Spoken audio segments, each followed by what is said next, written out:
Sir Jim Ratcliffe urged to sell Manchester United 26-year-old before Antony after Fulham loss. Just when Manchester United fans thought their team was turning a corner, they hit an almighty brick wall and fell to a deserved 2-1 defeat to Fulham on Saturday at Old Trafford. On Friday, Manchester United and the under-fire Erik ten Hag suffered a blow when they found out that informed striker Rasmus Højlund would miss the game through injury. It meant that senior players needed to step up, but rather than sticking their chest out, they didn't even show up. The much-talked-about Marcus Rashford was one of them, and Craig Burley thinks it's time for the player to head for the exit door, as he told ESPN. The former Scotland international was pretty blunt and stated that, if he was Sir Jim Ratcliffe, then Marcus Rashford would be on the transfer list and leaving before the waste of space Antony. This time last season, the England international was flying high and playing the best football of his career, regardless of Manchester United's indifferent nature. But once again, the 26-year-old is back to square one, even though Craig Burley was fooled into thinking he would turn up again this season.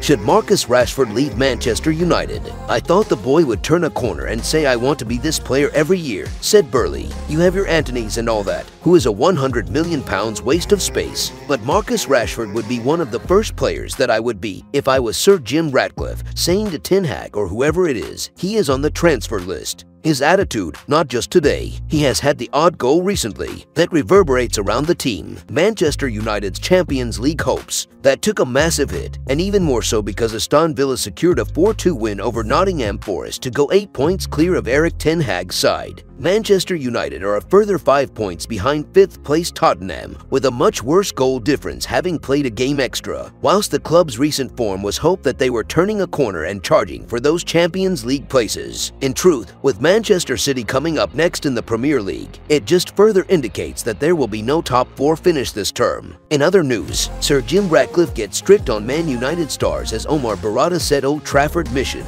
Sir Jim Ratcliffe, new minority shareholder of Manchester United, is reportedly poised to revamp the wage system within the club by implementing a bonus-oriented salary framework. A key focus for the Ineos chief at Old Trafford is to curtail the escalating salaries of the club's top earners, which have seen substantial payouts in recent times. The Red Devils are spending just over £330 million a year on wages, and new CEO Omar Berrada has been tasked with moving to a similar blueprint he oversaw at Manchester City, according to the Daily Mirror. Pep Guardiola's outfit are spending £400 in comparison, but a large portion can be attributed to bonuses awarded to players after winning the Champions League and Premier League last season. One of Berrada's duties will be to keep basic salaries under £300,000 a week at United, though Ineos are aware that some situations will require additional flexibility, especially considering contracts already in place. Berrada has a reputation for being a tough negotiator, having walked away from deals for the likes of Harry Maguire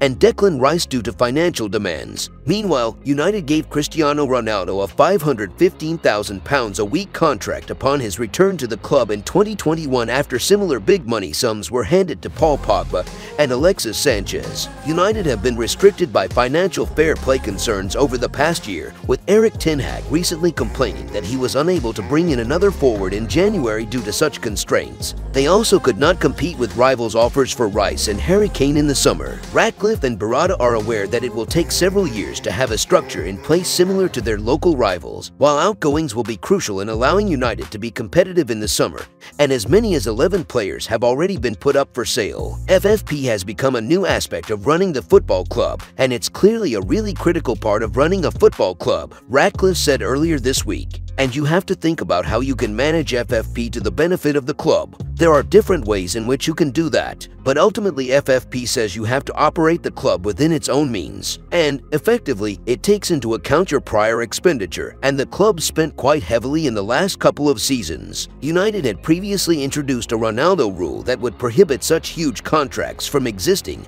but further strict measures are set to be put in place by Ratcliffe and Berrada, laying down the law upon their arrival at Old Trafford. If you enjoyed the video, make sure to smash the like button and make sure to subscribe to Man United Hub to get all the latest updates.